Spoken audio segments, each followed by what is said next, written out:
What's up, internet? My name's Ori. Welcome back to the channel. If you're new here, hit that subscribe button. You like this video, hit that like button, hit that notification bell. You'll never miss a video. You'll never miss a stream. Today is Tuesday, August 15th, day number 14 inside the Big Brother house. And we've got a lot to go over from the live feed yesterday. So much went down. We had, where we kind of left off was Hisam just in complete control of everything. HOH, veto holder, he nominated Reilly, he nominated Cameron. His main target is Reilly. He wants her out. But there were lots of thoughts about, hey, maybe it would be better to get Cameron out. Reilly's not coming for people like Cirie and Izzy, and they really dislike Cameron and they don't trust him. Cameron also brings up the traitors all the time, so maybe it's time to get him out because they don't trust him more than they don't trust Reilly, who would maybe just take out Hisam for them. Why? Hisam is a big threat for them now. How would this all kind of play out? A couple of things from last night that actually missed my upload yesterday just because they happened so late as I was recording. We had a really late night chat between Reilly and Matt where they were kind of counting votes, right? She had a bunch of Q-tips, you know, kind of doing the old gummy bear trick, but this time it was Q-tips where she was counting it out, trying to show Matt like where the votes are and what she thinks she might be able to get. She basically kind of had that point figured she can get Cirie and Felicia and then she's good and she would have the votes. They also have this idea that Bowie's going to have a power where she's going to be able to take away a vote. That's just kind of speculation on them because of the whole Nether thing, but they really think that could be a possibility. Speaking of Bowie, they ended up getting trapped outside. So they're up there on that like balcony that's upstairs in the backyard, and they're you know, counting out the votes. Bowie comes out just to dip her toes into the hot tub, and Matt's like, "Oh no." Dips down. It was one of the funniest things.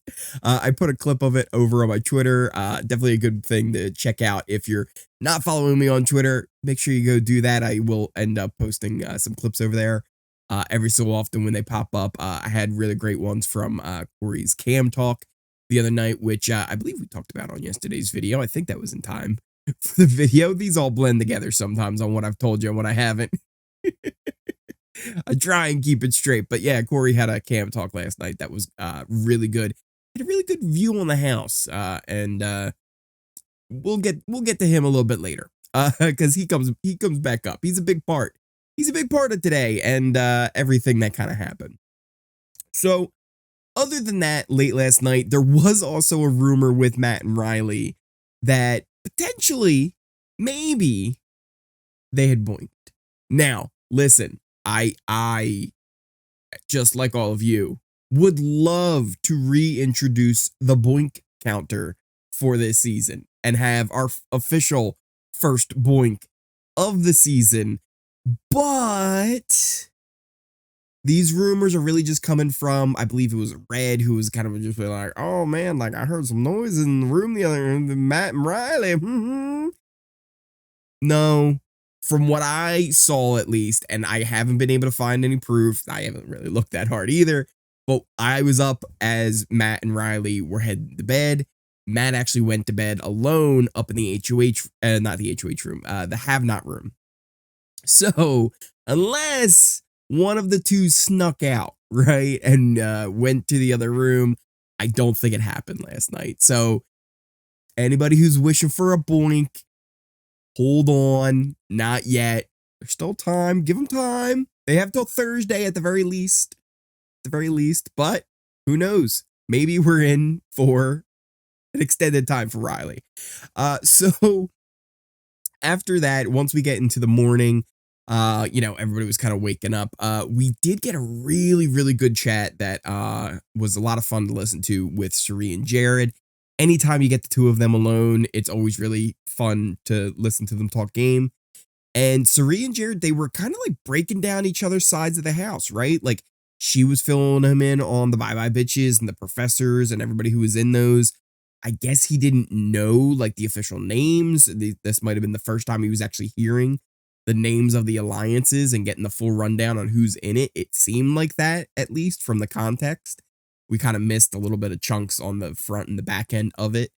And he was kind of filling her in on like, who he thinks he has. And it was a really good convo.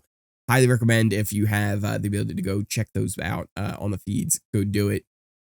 Because she ran down again her whole side, who he really thought. And one of the ones that I thought was really interesting was how much that he thinks like, yeah, I think I got Cory. Like, I think I'm good.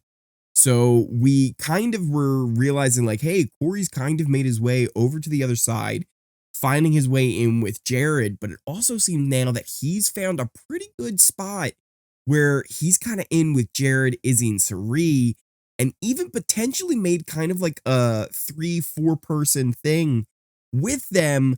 I don't know if it's fully official yet, but it seems like it's trending that way more and more, at least on Cory's end. They're not fully on board, but they're definitely in the process of making that all go down. That kind of takes us all the way to the veto meeting, because yes, we still haven't even had the veto meeting yet. And that took place. And beforehand, Hisam had kind of told Reilly, he's like, listen, I'm going to tell everybody you're my target. Like, just so you know. And he's like, okay. So more brutal honesty from Hisam. And apparently his veto speech maybe went even too far. There were multiple conversations that were taking place after the veto ceremony about how, hey, Hisam went a little too deep. Lots of people were talking about it. Hisam eventually apologized to Reilly, saying like, hey, I messed up. I shouldn't have done that. People were really actually very unnerved by it. One of the things that keeps getting talked about is how Hisam keeps trying to use things like integrity as these like moral weapons and compasses in the game. And that's not just worrying for a lot of people, because like, hey, like now you're being like, oh, we have to be inclusive and moral and have integrity with what we're doing. But now you're going and doing this with Reilly, and that feels like the opposite of having integrity and the opposite of being inclusive. So people are like, what are you saying? You're kind of being a hypocrite here. On top of that, the whole idea that he's been very dictative with his HOH. He hasn't been communicating with his side of the house. Anything they want, he just kind of flat out, it's like, no, that's not what we're going to do. Like, I understand why you want to do it, but you don't have to do that. Like, by my rules of integrity, you don't have to hold up to any deals that you might have made, because that doesn't matter, because I'm HOH right now, and we're going to do what I want to do. So that gets people kind of worried, especially since he keeps winning competitions. He's a full-on comp beast right now. He's won 3 of the 4 competitions that they've had, and the first HOH, he almost won by a few seconds. Reilly was able to beat him. So he's really shown that, like, hey, he's been up there in every single competition. Yeah, the last HOH, he kind of won by default because Jared chose the wrong door, but he still had to get to the final 2 in the first place, right? He had to beat out everybody else in that competition. Sure, people are always throwing competitions, but people are always throwing competitions. If you have somebody who's constantly winning and he's in those positions time after time, it will come to a point where it's hard to beat them in a competition. And that's where they're kind of worried right now, is if he wins a comp, will he do what they want? Will he go and do his own potential thing? One of the other things that they're worried about now is Cory came to Cirie and Izzy, kind of let them know. He's like, hey, you guys have been saying, you've been seeing what Hisam's been doing, right? He's been talking to everybody over on that other side, right? He's talking to Jag. Jag told me that like they've got kind of a little bit of deal. They might start, working together. Blue, right? Do you see them having that long conversation up in the HOA room today? Which, by the way, they did. Again, still more of the kind of the same, where they're trying to work together and trying to do this little bit of a trio thing. But people are noticing this, and then they start to wonder, wait, is Hisam kind of forming things outside of the alliance and kind of covering himself for next week, so that he has his own thing going on. So this is getting people worried. And this is getting people, kind of in the idea that, hey, maybe it's a good idea to keep Reilly. This all eventually gets to Mecole. Good old Mimi. She hears it from Izzy, who kind of fills her in on what they're thinking. Like, hey, it's probably a good idea to get him out before jury because he's going to win too much. Plus, with all the integrity stuff, he's going to be like holding grudges on people if you eventually take him out. So you can't have him in jury. And Mecole just kind of takes it in. She's like, okay, I don't really, I'll think about it. Like, it's a lot. She ends up going to have her first mini breakdown of the day. Yes, her first mini breakdown of the day. At this point, it might be her fourth or fifth mini breakdown that she's had in the pantry. Mecole will get this information from people. She'll take it in, she'll process it, and she goes, okay, wait a minute. I need a minute.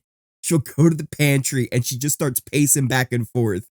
Okay, hold on. Let me think this through. The math ain't mathin'. Why are we getting rid of Hisam? He's on our side. What's going on? We shouldn't be doing this. These people are all emotional players. We need to stick together. She is so much fun to watch when she's having these mini breakdowns. She also, she's got a point, right? Like, she gets her end and she's like, listen, on my side, like, this is too much. This should not be what's happening right now. Why are we acting crazy? So that was a lot of fun. Also, we were talking about Blue, her and Jared. We talked about them having some more flirty times.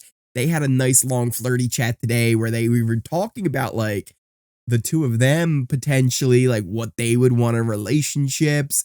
They were joking about potentially when they didn't agree on certain things. They were like, did we ever first break up? Like, what's going on here? But I don't know how truthful this is. Jared also might just be trying to get in close with Blue just in case, right? Because there's a lot of people in the house that if Blue were to win HOH, they don't know what she would do. They really don't. So he's trying to maybe get in there to make sure that he has a say if she were to win HOH and have at least some idea of what's going on and influence over her. Plus, also, his mom's there the whole time. So how much flirting can he really do? I also wanted to talk about Jag. He was debating about whether or not going to Cirie and saying that Izzy, hey, do you really need Izzy?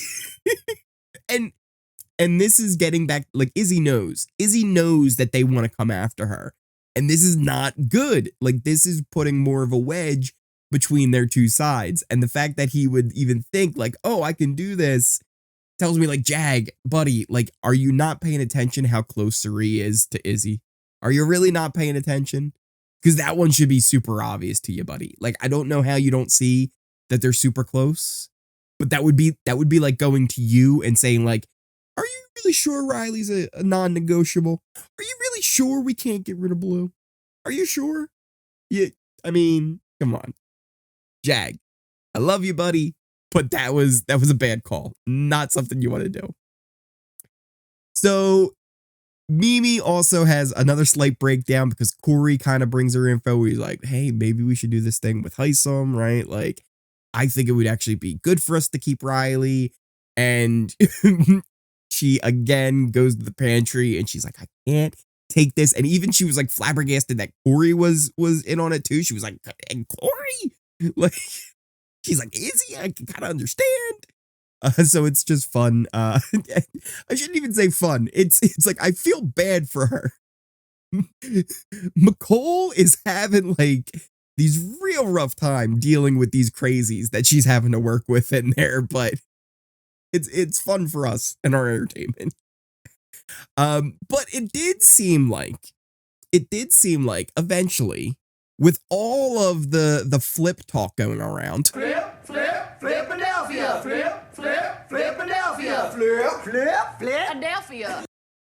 It seemed like we kind of ended on, everybody's like, listen, it's too early.